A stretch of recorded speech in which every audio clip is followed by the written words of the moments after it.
सुनाबो यो ना यो बाबा कथी लेतबा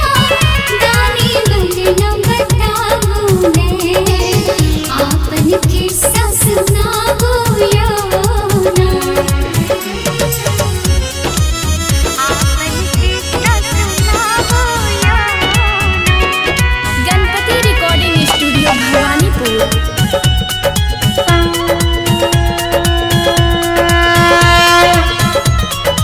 अपना रोहैले नहीं घर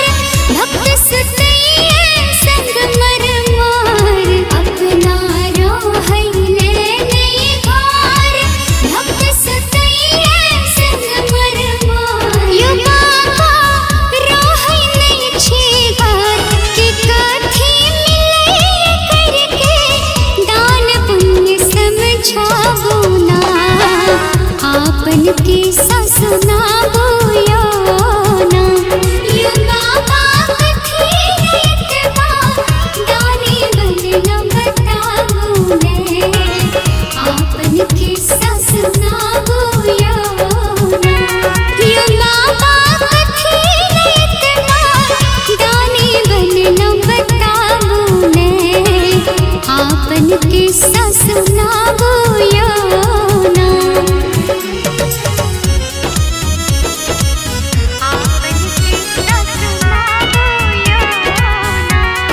गणपति रिकॉर्डिंग स्टूडियो भवानीपुर।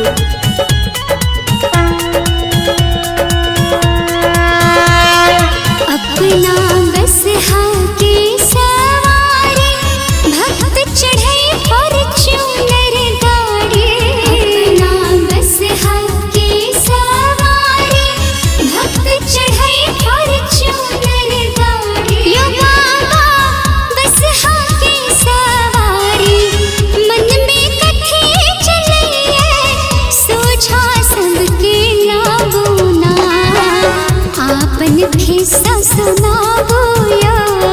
ना यो बाबा कथी लेतबा दानी बन न बताबो ने आपन किस्सा सुनाबो यो ना यो बाबा कथी लेतबा दानी बन न बताबो ने आपन किस्सा सुनाबो यो